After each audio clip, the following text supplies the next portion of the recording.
सगळ्यांना शुभ सकाळ. नमस्कार, मी रुपाली तुमचं पुन्हा एकदा स्वागत करते आजच्या एका नवीन ब्लॉगमध्ये. आणि आज आहे पाडवा. तर सकाळची क्लिनिंग जी आहे ना ते बाहेरपासून स्टार्ट केलेली आहे. म्हणजे बाहेरची क्लिनिंग आधी करून घेतली, मग घरातली क्लिनिंग करून घेतली आणि फ्रीझरमधून काही गोष्टी ज्या मला स्वयंपाकासाठी लागणार होत्या तर त्या सर्व काढून घेतल्या. त्यानंतर अंघोळ वगैरे करून सर्वात प्रथम रांगोळी काढून घेतली, कारण नंतर मग घाईघाईतनं रांगोळीला वेळ मिळत नाही काढायला. तर इथे मस्त अशी घोडीची रांगोळी काढली होती आणि सिंपल असं दारातसुद्धा रांगोळी काढली होती. म्हणजे अगदी कमी वेळामध्ये ही रांगोळी माझी काढून झाली होती. आणि त्यानंतर थोडीशी स्वयंपाकाची तयारी केली आणि मग यांनासुद्धा मी उठवलं आणि त्यानंतर मग इकडे आम्ही गुढी उभारण्यासाठीची तयारी जी असते ती करायला तर सुरुवात केलेली आहे. आम्ही जुन्या घरामध्ये ना घराच्या म्हणजे दरवाजाच्या बाहेर गुढी उभारायचो, पण इथे तसं काही चान्स नाही. त्यामुळे ना खूप विचार करून मग आम्ही विचार केला की आपण ग्रिलमध्येच गुढी उभारूया, कारण ते सोपं जाईल.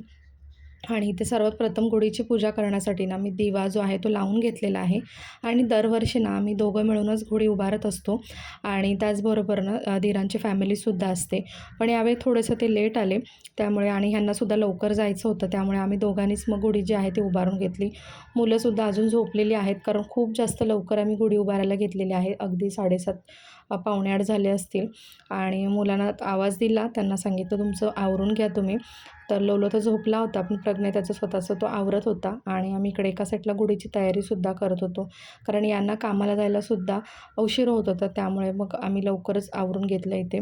आणि बरीचशी तयारी मी रात्रीसुद्धा करून ठेवली होती, त्यामुळे इतकं काही मला डिफिकल्ट गेलं नाही सकाळी सगळं करायला.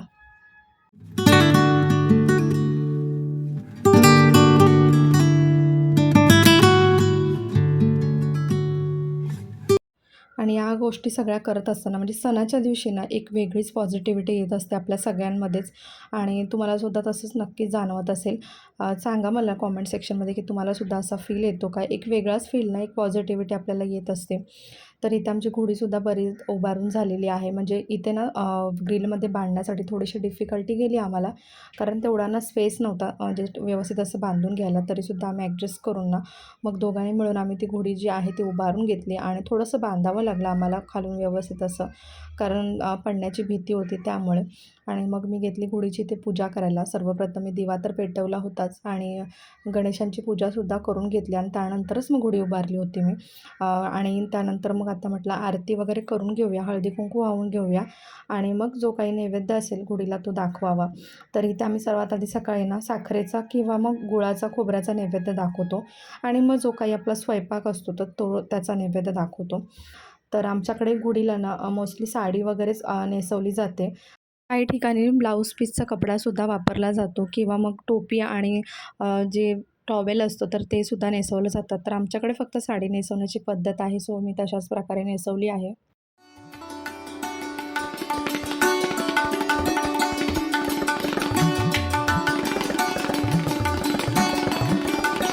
गेल्या वर्षी आम्ही संपूर्ण कुटुंब होतो गुढी उभारताना, म्हणजे दिरांची फॅमिलीसुद्धा, आमची फॅमिलीसुद्धा, आम्ही सगळे एकत्र मस्त अशी गुढी उभारून घेतली होती, पूजा वगैरे केली होती. आणि ह्यांना गेल्या वर्षी थोडं लेट जायचं होतं त्यामुळे चालून गेलं, पण यावेळेला त्यांना खूप लवकर जायचं होतं. त्यामुळे मग आम्ही लवकर गुढी उभारून घेतली आणि आमची पूजासुद्धा गुढीची झालेली आहे. दोघांनी आम्ही छान पाया पडून घेतला, आशीर्वाद घेतला. आणि आता तुम्हाला दाखवते की मी कशाप्रकारे मांडणी केली आहे. अगदी सिंपल अशी आमच्याकडे मांडणी असते, असा कोणताही तामझाम नसतो. आणि देवांची पूजासुद्धा झाली. आणि मला ना जेव्हा पण सण वगैरे असतात ना त्यावेळेला मला एक वेगळीच पॉझिटिव्हिटी येते.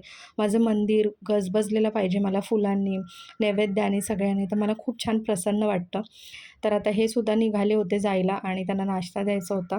आणि म्हणून मी म्हटलं चला आपण थोडंसं जेवणाचं जे काय आहे ते आवरून घेऊया आणि देवाला नैवेद्य दाखवूया, म्हणजे मला ह्यांनासुद्धा नाश्ता देता येईल. आणि इकडे माझी डाळीची वगैरे तयारीसुद्धा चालली होती, भाजीची तयारी चालली होती. आणि स्वयंपाकाची म्हणजे बरीचशी तयारी मी ना साडी वगैरे नेसण्याच्या आधी केली होती. त्यामुळे इतकं काही मला करायचं नव्हतं, फक्त सगळ्या गोष्टींना फोडणी द्यायची होती मला. आणि आज छोलेपुरी बनवली होती मी आणि श्रीखंड होतं आणि त्याचबरोबर ना ओल्या काजूंचे गर जे असतात तर त्याची भाजीसुद्धा होती. तर मी थोडे जेव्हा आता गावी गेले होते तर काजूचे गर आणले होते, तर मी फॅमिलीमध्ये सगळ्यांना दिले होते आणि उरलेले थोडेसे मी ठेवले होते की पाडव्याला मी त्याची भाजी बनवेन वगैरे. आणि छान असं स्वयंपाक झाला होता, पण मी इथे काही क्लिप वगैरे स्वयंपाकाची घेतली नाही. म्हणजे विसरली मी ॲक्च्युली सगळं झाल्यानंतर, कारण आम्ही पण लवकर उठलो होतो आणि मला खूप भूकसुद्धा लागली होती. त्यानंतर मग मी नैवेद्य दाखवल्यानंतर आम्ही जेवून वगैरे घेतलं. तुमच्यासोबत शेअर करायचं ते राहून गेलं. नक्की पुढच्या सणाला, म्हणजे येणारा सण जो असेल आता, तर त्यावेळेला मी नक्कीच तुमच्यासोबत ती गोष्ट शेअर करेनच, की स्वयंपाकाची थाळी कशाप्रकारे देवाला नैवेद्यासाठी मी ठेवते. आणि इथे माझा स्वयंपाकसुद्धा बराचसा आवरून झाला होता. आणि तुमच्यासोबत फेस कॅमेरामध्ये मला मॉर्निंगला बोलायचं होतं, विश करायचं होतं, पण मला काही तेवढा वेळ नव्हता सकाळी. कारण सगळ्यांनाच माहिती आहे की सणाच्या दिवशी आपल्या घरामध्ये किती जास्त गडबड असते.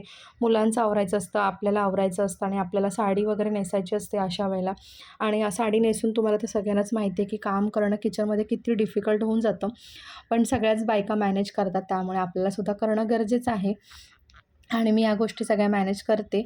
आणि ही साडी जी होती ना, तर ह्याला मी पिकोसुद्धा केला नव्हता, अशीच मी नेसली होती. ऑन द स्पॉट मी ठरवलं की ही नेसायची म्हणून, आणि गुढीला ती येलो कलरची साडी नेसवायची.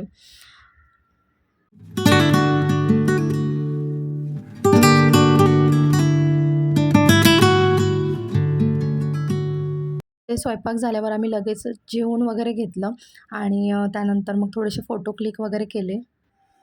नमस्कार मंडळी, गुढीपाडव्याच्या खूप खूप साऱ्या शुभेच्छा. सकाळपासून खूप सारी पूजेची गडबड होती. त्याचबरोबर सकाळी लवकर गुढीसुद्धा उभारायची होती. थोडाफार स्वयंपाकसुद्धा झालेला आहे. गुढीला नैवेद्य सकाळीच दाखवून झालेला आहे. आणि आज खूप दिवसानंतर मी असं फेस कॅमेरामध्ये बोलत आहे तुमच्याशी.